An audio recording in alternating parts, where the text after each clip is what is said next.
أعوذ بالله من الشيطان الرجيم بسم الله الرحمن الرحيم والصلاة والسلام على أشرف المرسلين سيدنا محمد وعلى آله وأصحابه أجمعين. Let me stand on the teaching protocol. Interesting.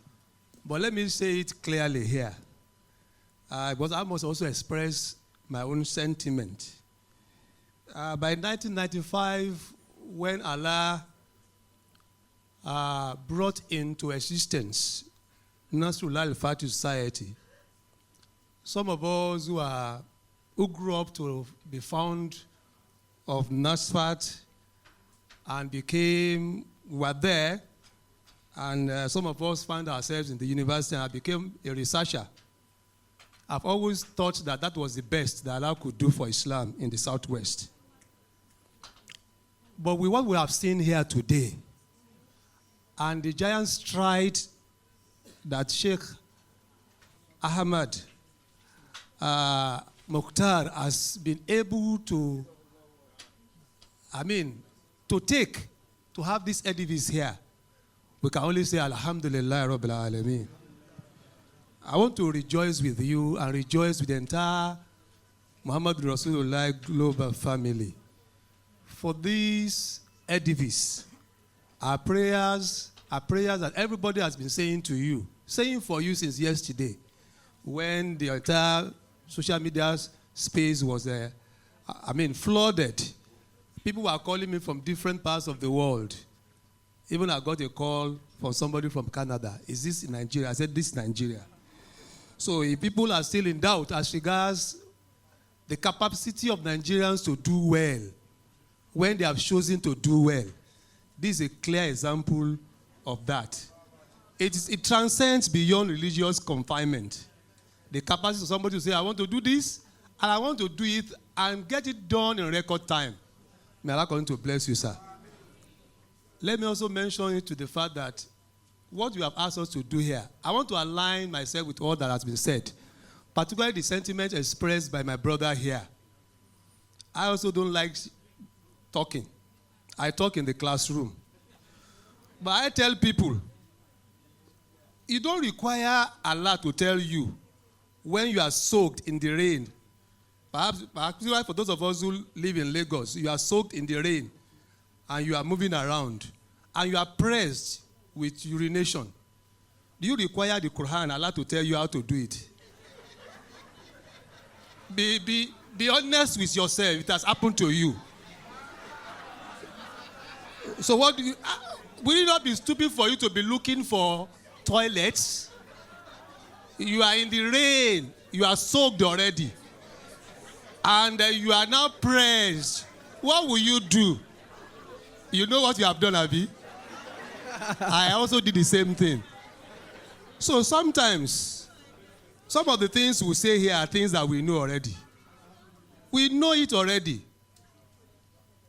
Professor Timay mentioned something, that the fact that people said Islam, the God that we serve, is a transcendent God. One clear thing we must all agree, and you can even go and study about it. You know what we quarrel about as Muslims? It's not even the jurisprudence.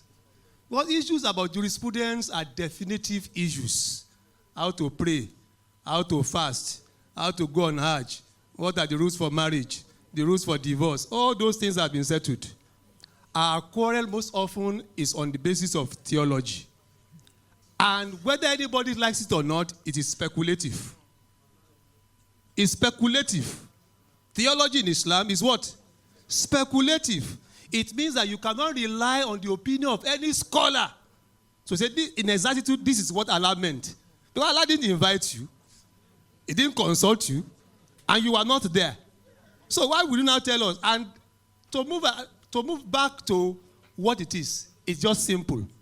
While our Prophet Muhammad, when he was living, he said, I'm living with you two things. The Quran and the Hadith, the Sunnah. Muslims have left the Quran. We are no longer studying the Quran. What we are studying today are scholarly interpolation of the Quran. It's not the Quran, it's not the Hadith.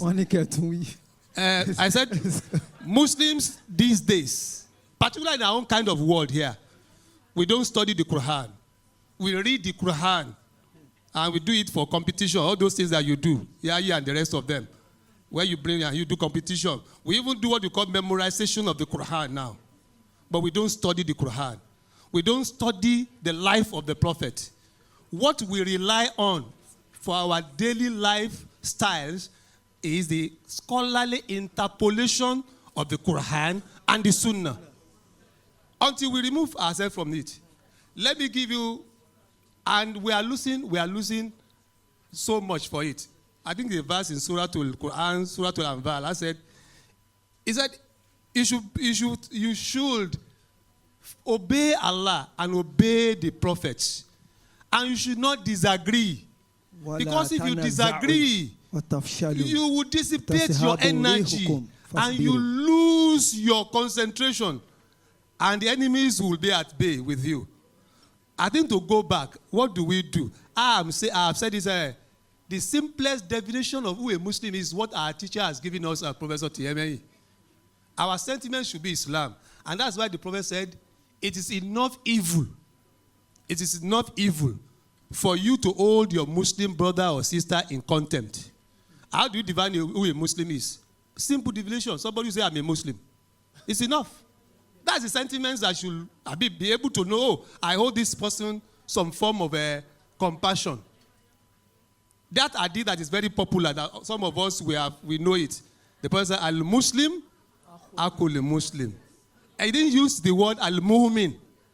He said, those who are the base of faith, are the Muslims. He said, they are your brothers.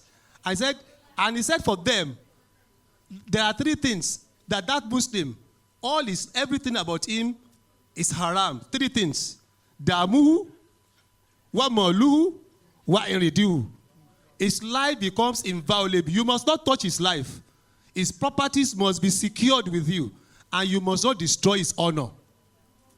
Let me cap it up now by saying that we are losing so much. I have been looking at it. I have been saying several places where I've had the opportunity to speak. Do you think, how will you think, if the Muslims in Lagos stayed alone, this is a bottled water. If we produce it, this bottled water. Because one of the things that is fueling this intra-religious conflict among us is poverty. We are so poor. And we have no reason to be poor. Because we have the numerical strength. Think of all Asalatu group in Lagos. The Nasfat, the Jafkat, all the Yats, and the Deans. Put them together. If you have all these umbrella organizations, Muswen, I don't know what they do. Nakombi, I don't know what they do. Yeah. If it's about socio-economic emancipation of the Muslims, is it difficult for us to produce water? Look at what we have, the brand we have here. Go and check the directors of this company. Who are they? So sometimes we are empowering our competitors in the religious circle, in the religious competitive economy, to feed us. We are not there. So for me, moving forward, is that all of us, we know all these things. So Islam is about love. And let me now, because I'm sitting with my brother here, for you to understand Islam, Allah, there is no other way but tasawwuf.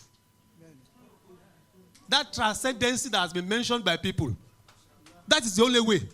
And that is why you cannot, if you know Allah, you can never hurt a fly. It only takes, regardless of who that scholar is, if a scholar is telling you, kill people, hate people, don't greet them, don't eat their food. If any scholar is that scholar did not know who Allah is. If you know Allah, even a fly, you will not want to hurt a fly. Assalamu alaikum. Wa alaikum salam. Muhammadur Rasulullah. Wa alaikum salam. Thank you, Dr. Mustapha Adebayo Bello. Succinctly put, if you want to know Allah, be a Sufi. If you want to know Allah, be Muhammadur Rasulullah. Thank you very much. I would like to take question